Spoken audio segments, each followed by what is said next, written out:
Welcome to another episode of High Stakes with Steve Rozenberg. And this is where we talk about real life, real business, and more importantly, real situations.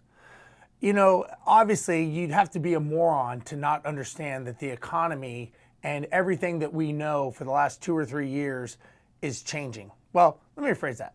I think we know that nothing ever stays the same. I mean, I don't care if you are in high school, college, or a business person. Nothing ever stays the same. Every day, things are different. Some things move at a higher velocity. Some things move at a much slower speed. The economy and everything that's going on is always changing. One of the dumbest questions that I've been asked many times recently is, do I think a recession is coming? Look, I'm just going to tell you, why would you not think that the economy is changing for the better or for the worse, however you want to look at it? But the fact that a recession coming or not coming is not the thing that you should be focused on. I'm going to talk about what you should focus on in a minute. But look, I can tell you that every time I know when fall is over, I know winter's coming. And after I go through winter, guess what's coming after that? Spring.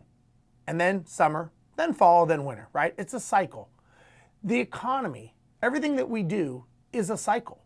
Knowing that the economy is going to change is not rocket science. It's a matter of knowing that that's next in line. Whenever you have an amazing rush and a high, there's always going to be a correction. That correction is called a recession, right? So you've got to understand the reason that the recessions happen. It's to put things back into perspective. When things get out of whack, right? When things get out of alignment, the recession or the contraction of the economy or whatever you want to call it, whether it's real estate, stocks, whatever, that's how it self-corrects basically to get back to what the capitalistic markets want it to be and where it should naturally be.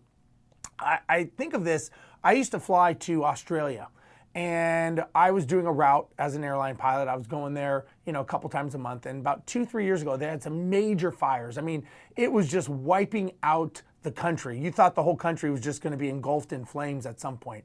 Massive, massive fires. And I remember here in the US, everyone's talking about global warming and they're talking about all these reasons and all these problems for these wildfires in Australia.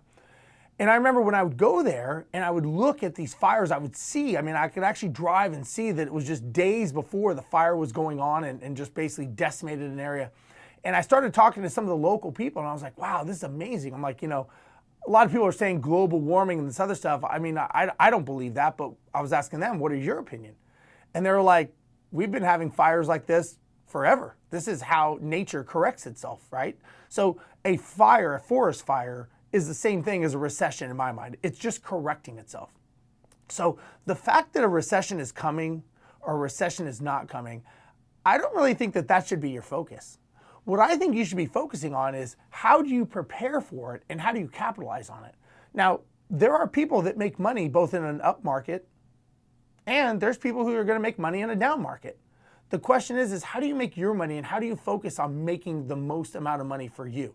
The thing is what works in one market. So if you're in an industry that is doing a lot of purchasing and you got a lot of purchasing power right now, that may change. And pretty soon, like every other industry, you're going to go into a buying market. Now, if you keep trying to be a purchaser in a buying market, well, then you're going to be the one that is left not being able to be profitable, maybe having to downsize, maybe having to correct and contract. You always want to be on the side where everyone is running away from. If everyone is running away from a market, that may be the time that you start really analyzing the market. I'm not saying that you go into it, but what I'm saying is that, don't go with the crowd. The crowd is uneducated. The majority of them have no idea what they're doing. They call them sheeple for a reason because they just run with the herd. They don't think for themselves. If you want to be successful in anything that you do, you've got to look at the numbers. You've got to look at the data. So there were 2 gentlemen that I worked with. They purchased a lot of real estate at one point, and they were saying the reason that they became so wealthy and were able to purchase so much real estate during the last round of the real estate crash was because at one point these houses in the San Francisco Bay Area were $400,000. And next thing you know, within like 3 days after the crash basically hit, these houses essentially were about $70,000. And they were sitting there saying, there's no way that this is going to stay. Like this is a moment of time to take the opportunity to capitalize on. And everyone was telling them, you guys are crazy. Don't get in real estate. Everyone is running away. Don't do it. And they were like, look, this house was $400,000. Now it's $70,000. You can't tell me at some point it's going to go back up. Maybe not to 400, but it's going to go back up to where maybe 200, maybe 300 at some point. So it makes sense. It's on sale. Well, everybody was running away and they were like, it just doesn't make sense. Very intelligent two guys. So they ended up buying houses. They went on a buying spree. They ended up buying 17,000 properties because of this buying spree, because they were so focused on that. And they became very, very wealthy, built a business, ended up going public, and the rest is history. But the point is they ran in while everyone was running out. If you can run in when everyone's running out, and they were doing it smartly, and of course you're gonna have challenges, you're gonna have some self-doubt, you're gonna have all these things. But in a recession, you've got to focus on your core belief, your core purpose, your core of what you do and who you are. Never let that waver. Never let anyone else decide what you should and shouldn't do. If you think that what you're doing is right and the numbers back it up, then move forward. Even if everyone says you're crazy. Even if everyone says, man, you are stupid, that is not going to work, that is going to be a money loss, blah, blah, blah, blah, blah. You know what? No problem. I'm doing it anyways. What you need to do is always remember this. Do it anyways. I don't care what someone says. I don't care the reasons. You still do it. So again, just remember why when a recession is going to hit, it's going to hit. There is nothing any of us can do, right? We've got gas over $6 a gallon. You've got, housing prices that are still through the roof. You've got airline prices going up. You got food prices going up. You got baby formula shortages. You got all these things going on. How can you look at this and say things are going to be the same? You would be a fool to think that everything's going to be the same. Now, you can blame the leadership. You can blame whoever you want. But the reality is it's going to happen. What's going to happen is the fact that there is going to be a correction in the market. There's going to be a correction in business. And if you are not prepared for that correction and you're not taking decisive action, right? Don't do it from a position of fear.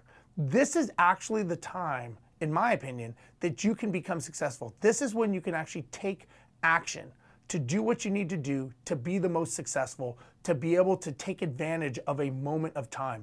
Because if you're trying to do it when it happens, if you're trying to get money to grow your business when you can't get money, you're not going to be able to do it. This is when you should be stockpiling money. This is maybe when you start looking at people that are weaker, that maybe you could go in and make some acquisitions or some hostile takeovers. This is when you start looking at who you could get, what market share you can gain. These are all the things that make a difference when you're trying to build your business and you're trying to make a name for yourself in an industry that there is no name. The other people, what are they doing? Well, they're nervous. They're watching the news. They're watching the January 6th and they're looking at all this other stuff. Nobody cares.